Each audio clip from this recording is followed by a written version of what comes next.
പറഞ്ഞു വന്ന ഈ ദൈവഭക്തിയൊക്കെ ഉള്ളുന്ന് വരേണ്ടതാ. പക്ഷെ എന്റെ കാര്യത്തിൽ ഒരാളിട്ട് അങ്ങോട്ട് പ്രേരിപ്പിച്ചില്ലെങ്കിൽ അതും ഉണ്ടാവൂല. ഇപ്പൊ പറഞ്ഞു വന്നത് എന്റെ 2 ജ്യേഷ്ഠന്മാർ നിർബന്ധിച്ച് ഞാൻ കുറെ കാലത്തിന് ശേഷം അമ്പലത്തിൽ പോകും. ഇവിടെ ഒരുത്തനാണെങ്കിൽ എന്നോട് നേരത്തെ വരാൻ പറഞ്ഞിട്ട് ഓൻ ഇപ്പളാ പല്ലേക്കും. എന്റെ ദൈവാണേ സത്യം, ഈ കുട്ടിയാണെങ്കിൽ ഇത്ര നേരം തുള്ളി ചാടി കളിക്കലായിരുന്നു. ക്യാമറ ഓണാക്കുന്ന കണ്ടപ്പോഴേക്ക് പിന്നെ അങ്ങോട്ട് അനങ്ങിയിട്ടേ ഇല്ല. എന്തൊരു ആക്ടിങ് ആടോ, എന്ത് പ്രഹസനമാണ് സജി.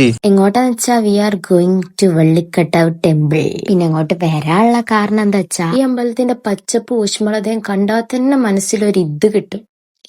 അത് ഞാൻ പറയുന്ന മനസ്സിലാവുന്നുണ്ടോ അല്ലേ? പിന്നെ എന്റെ അമ്മേന്റെ വീട്ടിൽ നിന്ന് കുറച്ചേ ഉള്ളൂ, അതുകൊണ്ട് ഇടയ്ക്കിടയ്ക്ക് ഇവിടെ വരാറുണ്ട്.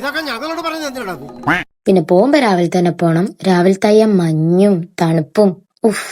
പിന്നെ നമ്മള് കുറെ കമ്പനിക്കാരെ ഉണ്ടാക്കി. ഇവിടെ വരുന്ന കാലം തൊട്ട് എനിക്ക് ഏറ്റവും ഇഷ്ടമുള്ളത് അവിടുത്തെ വെള്ളത്തിലെ കല്ലെടുത്ത് അത് കുറിയായിട്ട് തൊടും. എന്താ പറയാ, ഈ തല തൊട്ട് കാല് വരെ ഒരു കുളിർമ തരുന്ന ഫീലിംഗാ. മിക്ക എല്ലാവരും ഈ അമ്പലത്തിൽ പോയി വന്നാല് മസാല ദോശ, പൂരി അങ്ങനത്തെ ഒക്കെ കഴിക്കല പതിവ്. പക്ഷെ ഞമ്മക്ക് ആ പൊറോട്ടയും ബീഫും കഴിച്ചപ്പോഴാ മനസ്സ് നിറഞ്ഞു. അവസാനം എല്ലാം കഴിഞ്ഞ് ഞാൻ എന്റെ ഗൃഹത്തിലേക്ക് യാത്രയായി. സോ അത്രേ ഉള്ളൂ. Bye guys.